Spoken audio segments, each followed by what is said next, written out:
আচ্ছা, এবার 3 এর অঙ্কগুলো আমরা করছি। তাহলে 3 এর অঙ্কগুলো, 3 এর 1 নম্বর অঙ্কটা,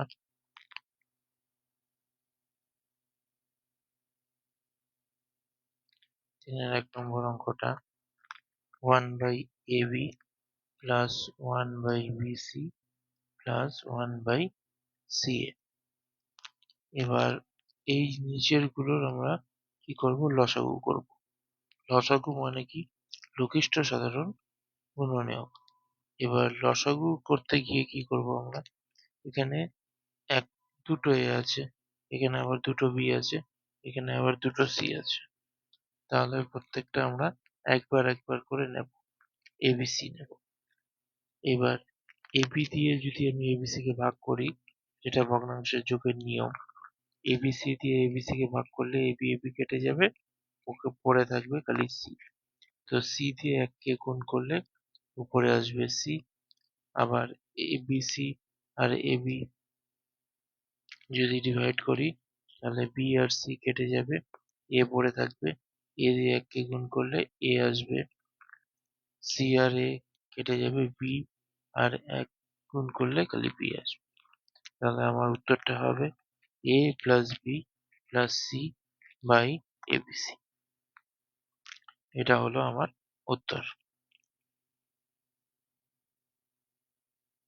আচ্ছা, এবার আমি 3 নম্বর অঙ্কটা করে দিচ্ছি। 3 এর 3 নম্বর অঙ্ক,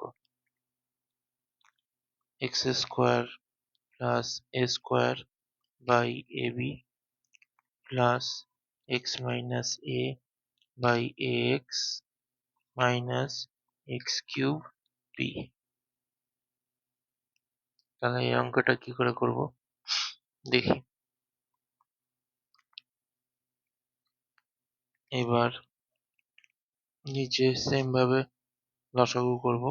তাহলে এখানটা হবে এ, দুটো এর থেকে একটা এ, দুটো বি এর থেকে একটা বি আর এক্স। তাই এ বি কেটে যাবে, এক্স থাকবে, এক্স ইন্টু বা এক্স গুণ X square plus x square plus A X কেটে গেল, বি গুণ X minus A minus B কেটে গেল, এক্স গুণ এক্স কিউব।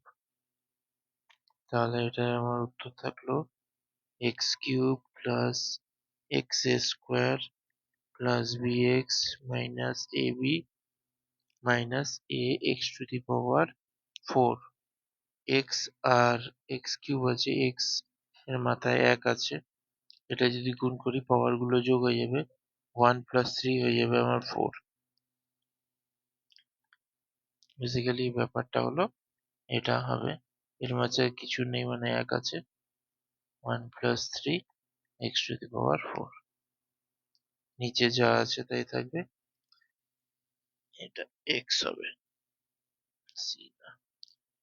আচ্ছা, এইটাকে আর কিছু কাটাকাটি বা কোনো কিছু কম করা সম্ভব না, তো এটাই আমার উত্তর। তো আমি 1 আর 3 নম্বর অঙ্কটা করে দিলাম।